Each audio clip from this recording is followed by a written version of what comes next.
Well, sometimes things happen, and there are inventions, and there are some things, new rules are instilled, and it's hard to know as conservatives if it is censorship or simply things just evolving. So, Barbara has a question here. She says Ford Motor and other car manufacturers are installing radios without AM radio. Could this be another attempt by the left to censor and shut down conservative talk radio? What are your thoughts on that? That's the first I heard of it, and that is freaky. That I would wonder why the heck isn't there an AM radio there? Now I don't know. They can't. They can't censor the internet in that sense. They can't censor Sirius radio or something like that. But that seems strange to me. Yeah, I would wonder what the heck is going on there. So yeah, I don't know, but that's the first I've heard.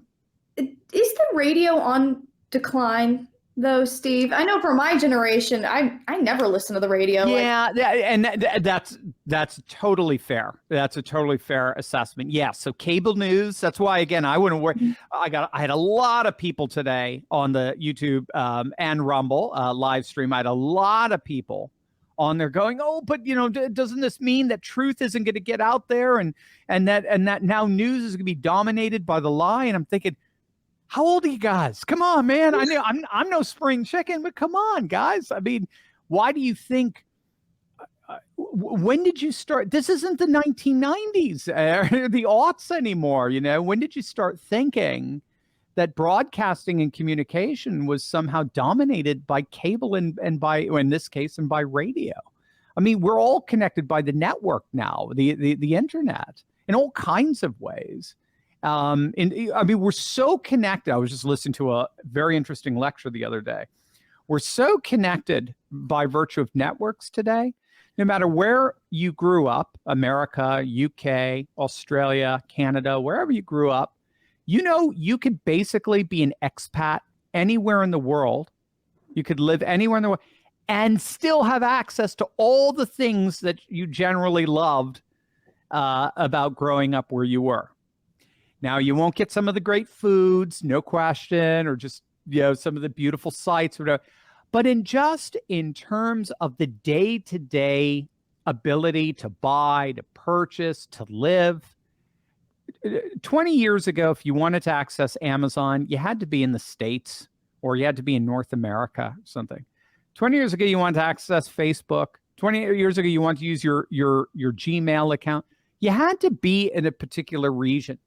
Today, you could literally be anywhere in the world and you have access to all of that because it's all on the cloud. It's all on the cloud. It's all the network society. So we're not limited anymore by virtue of our proximity or location.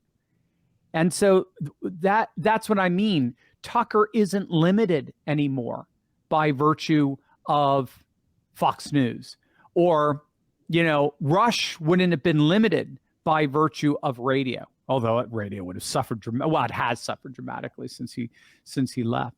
So that's the way I think we have to think. The world is now operating by a very different kind of communicative mechanism that transcends radio, transcends television, and with the advent of AI and so forth, is just getting started in many ways.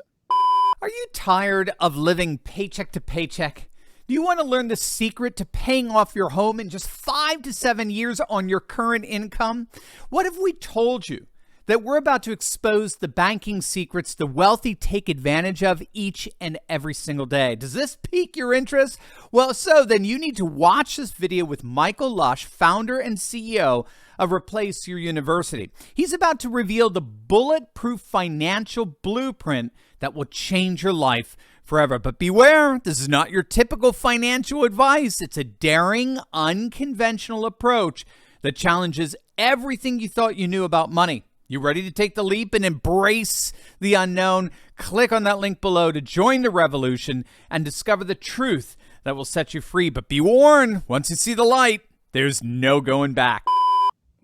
Yeah, I'm 24, and no one in my generation watches TV or the radio or anything like that. Actually, the news that they're talking about at 5 o'clock on TV is almost old news because everybody's been talking about it for 3 or 4 hours and already molded over and moved on to the next thing.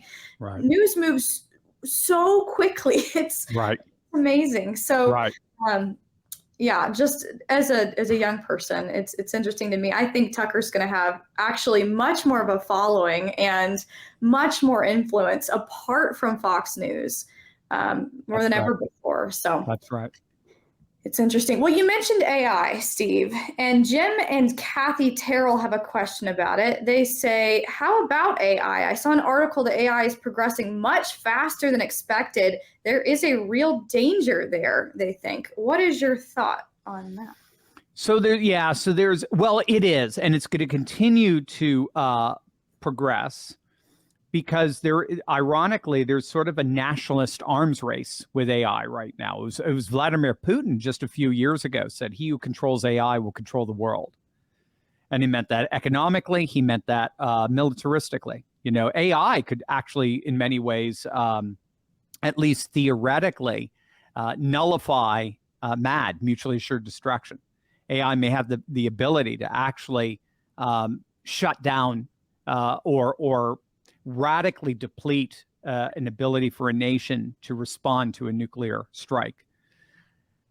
So it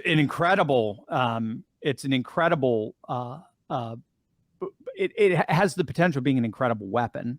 And can you imagine having an AI that basically can figure out the secret to every single successful business and then start employing that in your economy to all your businesses?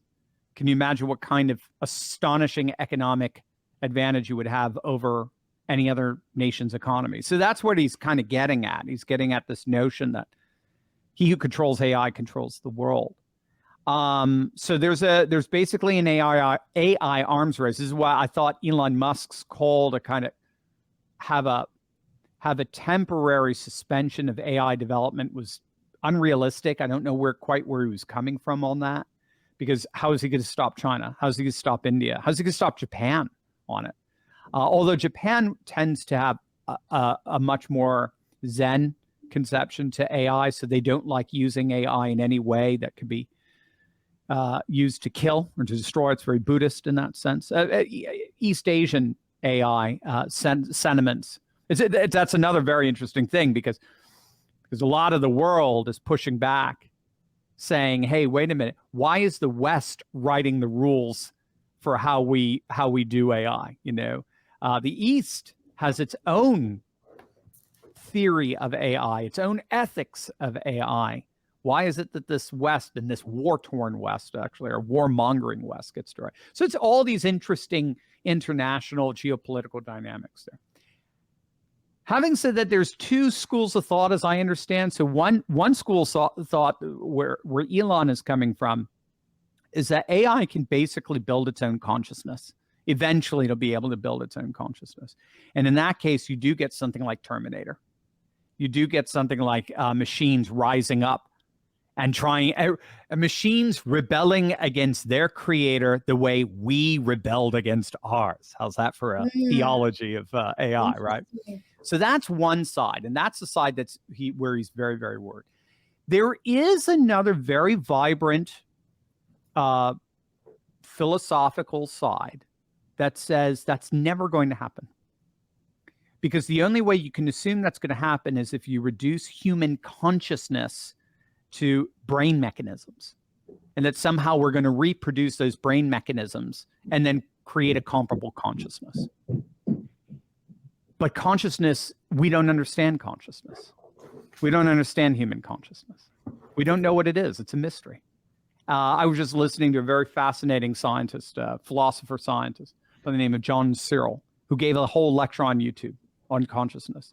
Oh, he's probably mid-80s. I think he might be 90s. Been around forever. I used him in my thesis, some of his work he's done on language. And he just came out and he gave this really eloquent, beautiful conception of what consciousness is and trying to just giving a naturalistic explanation for how it could have arisen through evolution and so forth. And finally, more or less at the end, he goes, yeah, well, but you know what? We believed this about 20 years ago, and now probably no scientist does anymore. We recognize there is no imaginable mechanism that could naturally give rise to consciousness. How you can go from like sand, dirt, to a functioning brain, to like Einstein. How do you get there? Purely naturalistic processes. So we have no clue. Human consciousness is an absolute mystery. We would say in our Christian tradition and in religious traditions in general, we would say it is an endowment of the image of God in some way, shape. Other traditions will have different ways of putting it, but it's a divine spark. It's a divine light, as Augustine would call it. It can't be reduced to material processes any more than the code inside your computer can be reduced to metal. It's an information that has to be imparted from above, as it were. It's not entailed in the world. So all of that's to say, while AI certainly may be a danger to jobs and certain, professions and that kind of thing, because now maybe buses can drive themselves, and right, or when I go to Japan, they have, you guys probably seen purely automated robotic sushi restaurants with the assembly line belt that's going across, and you can grab they have plates of sushi, individual plates, and you grab one that you like, and you eat, and then you put it back on the belt, and it gets washed by a AI washer and all this sort of, it's just hilarious. There's no waiters, nothing. It's hilarious. That's about as far as it's going to go. I mean, again, it can get incredibly advanced, but it's never going to develop consciousness. So where's the answer? I have to say I tend to lean more towards that latter one. I definitely want to take Elon Musk's warnings seriously, but if we start sensing sort of a materialistic, mechanistic conception of consciousness, that's probably where just a good, healthy theology of AI could come in and say, that's not going to happen because human beings are not brains.